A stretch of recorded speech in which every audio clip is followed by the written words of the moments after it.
from her mind. That's possible. Hey, our time is up. Do you have a website or anything, or a phone number for reportings or anything to give out, Paul? Oh, sure. My website is www.cryptic916.com, or simply just Google my name, Paul Dale Roberts, and you'll get all my stories, and you can go to Costa Rica Times, and I do a lot of writing for them, and just hit topics, hit ghosts and paranormal, and you'll see a lot of our Halo Paranormal Investigations. Okay, Paul, our time is up. I want to thank you for coming on Night Dreams Talk Radio, and I want you to have a great week. It's coming up. See ya. Thank you, Gary. Thank you, James. It's been a pleasure. You take care, my friend. Bye-bye. You too. Se você já tá com a mesma sensação, pode vir, desde que eu tô vulcão. Tá descontrolada toda essa tara, e não para porque a coisa ficou mara. Vou te ganhar no cansaço, no cansaço, no cansaço. Vamos fazer um regaço, um regaço, um regaço. Rolar em altos amassos, amassos, amassos. Vamos fazer um regaço, um regaço, um regaço.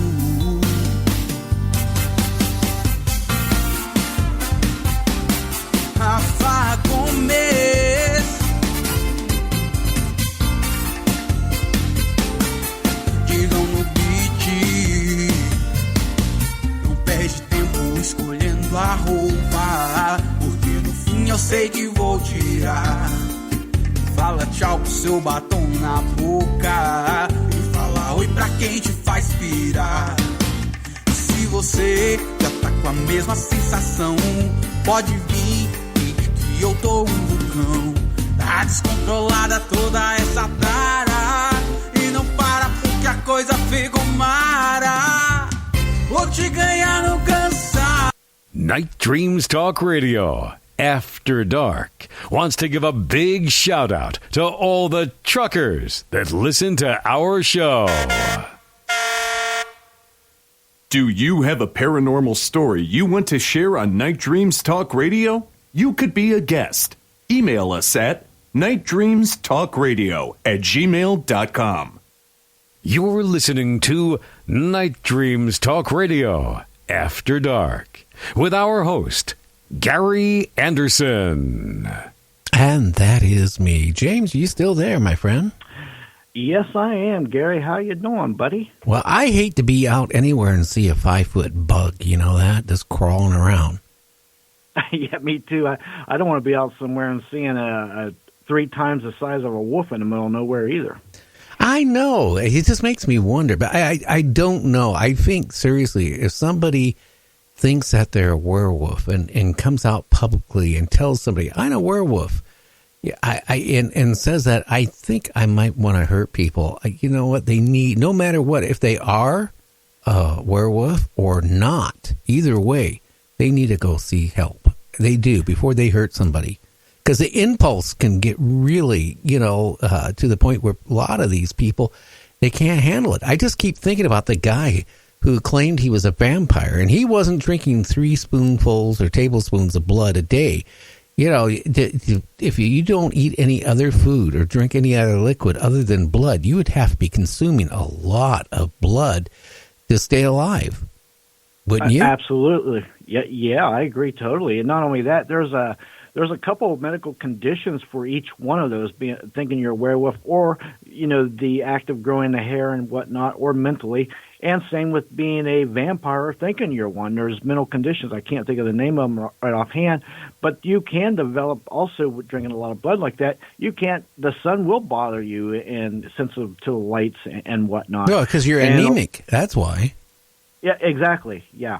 And along with these things, you become antisocial, and so your mental state becomes worse and worse. It feeds on itself. Yeah, but again, if somebody's a real vampire, why would they have to go fake teeth put on? Yeah, exactly. Yeah, I mean, if they were a real vampire, they wouldn't have to go get fake teeth. They would have their own real teeth that would turn into fangs, would they? Either that, or you just carry around your own straw. I mean, I don't know, or a hypodermic needle or whatever you need. But yeah, I agree with you on that. And as far as, I think that's all myth anyway. The vampire with the teeth, because I mean, let's face it. What would be the teeth for other than puncturing? So well, how the vampire thing started back around the 14th century. The mad guy who the warlord in his area, he would drink the blood of his victims of when they go conquer and battle and stuff. He would drink their blood, and that's how the vampire thing got started.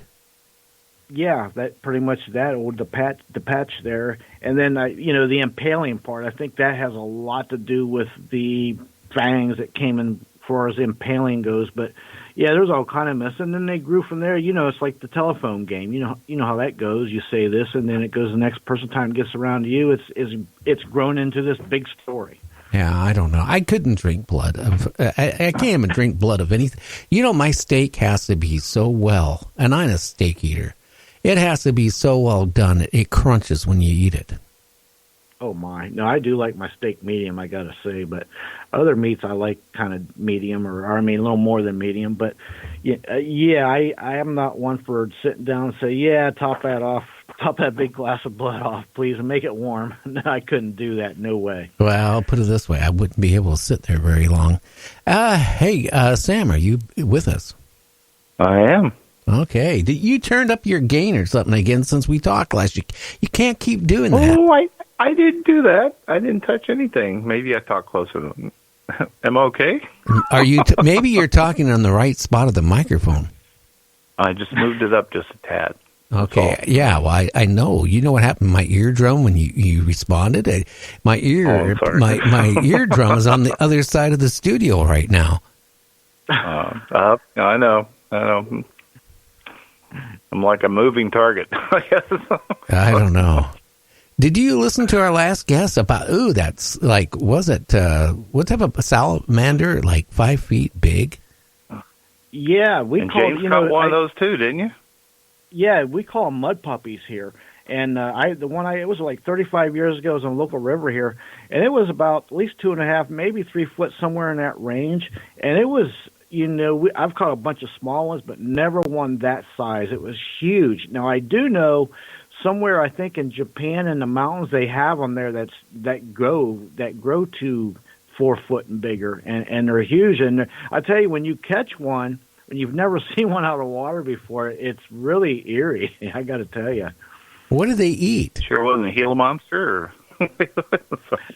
I think they eat a lot of like bugs and helgamites and worms and that type stuff, because they basically hang out at the bottom of the rivers, and so anything pretty much a catfish would eat. Interesting. Catfish. Speaking about catfish, I saw this picture of a guy who caught a catfish, and that sucker was bigger than me. I mean, it was huge. Oh, there's some big ones out there. We've had reports. I can remember when I was a kid at the dam, people would drown. Divers go down, they come right out of the water saying, "Oh no, there's catfish down there big enough that could almost swallow you." So that's scary. And we're talking flatheads and blues, and they just keep growing. There's no limit to those fish as long as they're living. The catfish, they keep growing. Yeah, you mean that as long as there's victims to eat? You mean? Yeah, something like that, right? Yeah. Oh my. Yeah. Well, hey, look at that. There's a leg hanging out of the mouth, the one we just caught. Ooh, that's... Yeah, and a lot of them catfish, like Wells catfish and the goonch and all these other ones, and even the one that's in the Orient there, I think it's called the Great, I forget what it's called, but these catfish get big enough. I mean, we're talking 8-10 feet, hundreds of pounds, big enough. It looks like a little shark. They just swallow you, and some of them got teeth. And, I mean, if they grab you, here's the thing, it only takes maybe 10, 20-pound fish. If you're in water that's over your head and you're just paddling, it grabs you, it'll pull you down. It doesn't have to be a very big one. So if something, 200-300 pounds grabs you, you're done. Ah. Yeah, I remember that TV series on, I think, one of the Travel Channel or whatever. I can't remember what channel it was on. The River Monsters. Yeah, that was a good show. He caught a lot of that stuff, matter of fact. That's right. Yeah, I mean, some of these things, it would scare you because how huge they were. But some of them, again, like humans too. So, if they, you go crossing a river or crossing a lake and stuff like that, they would look at you as food.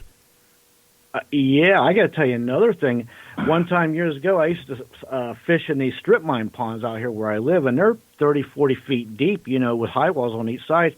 And I would get in there with what they call a belly tube. It's like a tire tube, and it has a seat in it, and you put your tackle in and stuff, and your feet's hanging, dangling down, paddling you. And I could see crystal clear water, and I'm looking down, and I'm seeing these carp that I'm telling you, the biggest carp I've ever seen. I'm talking 2-3 foot carp that are so big around that I don't even know how much they weigh, but it really plays with your mind because now you're in the middle of this pond, and if the carp are that big, Lord knows what else is down there, and your feet's just dangling. I didn't like it. Yeah, carp will eat virtually anything. I know that many years ago, one of my sons, we had a whole bunch of not tropical, but expensive goldfish. I'm talking goldfish that we were paying $20, $30, $40, $50, $100 for. And we had them in our aquarium, and he came home with a carp.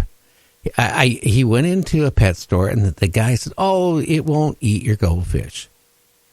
Like the next morning, I'm looking at all these heads floating in the aquarium. This thing was eating anything that would move in that, that fish tank.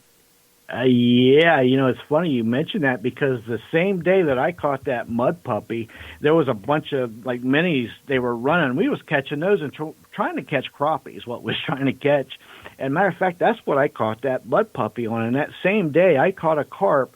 It was probably 2 foot long, and I don't know, it must have weighed 25, 30 pounds. And I gave it to a little kid, and it was all he could do to carry it. But they will, they suck whatever's up on the bottom. If it's minis or whatever, they'll eat it. That's for sure. Oh, yeah. What, have you ever ate carp? No, not me. No, I know the Orient people like it, but I know what they eat. They're basically at the bottom, and they're just kind of no, I don't eat them. I'm talking about they're full of bones like you wouldn't believe. Oh, yeah. So like northern pike here, their bone structure is so funny that it's hard to eat them. I'd rather just get some catfish or crappie or something. I'm good. Catfish can get big, too. Yeah, that's what I was talking about. You got to have some big catfish in them rivers out there in Washington. I got to tell you, you got to have. Wow. So, well, they're probably the mud family. They're down there scavenger fish like the catfish. I break out in hives when I eat catfish. That's all I can say about that. I don't know. I just don't like that type of, I don't like fish much at all. I really don't. I remember years ago when I got married to my wife, she went to, I won't say the grocery store, but she went and bought some fresh salmon, and she was getting ready to cook it. And I just noticed these worms flopping out of it, the flesh. And I going, you know what? You can eat salmon. I'm not going to eat it. Yeah, those are tapeworms. If you ever get a fillet and you see a little white dot in it, take the point of your knife and just poke a hole and they'll come crawling out. If you got those, I wouldn't eat them. That's why people eat sushi, not me. You could be ingesting tapeworms. I'm good with that. Yeah, there was somebody here recently up in here in our state that died from eating that. No way. I'm good. And there was somebody died here about a month ago eating blowfish. It wasn't either the chef didn't quite do it just quite right, and the guy ate it and died. My rule of thumb is that nothing moves when I eat it. Oh, it takes one little mistake. You puncture the liver and them puffer fish or whatever, and it will kill you. Yeah, it's poison. They're poisonous. They're just. I don't understand why people would eat something like that. I guess maybe it gives them something, to say, hey, I ate it. No, thank you. I mean, if it has any poison in it or capable, it's going to be bad enough eating Sam. Oh, Sam, I got to tell you this. They are now almost ready to start dumping all this radiated water out of Japan. It's a matter of any day now. Oh, no. Well, expect to have salmon with two heads start growing. Or they have cancer sores over the body. Yeah. Yep. I'm not eating fish. I'm telling you right now. You know, my fish eating days are coming to a quick conclusion here.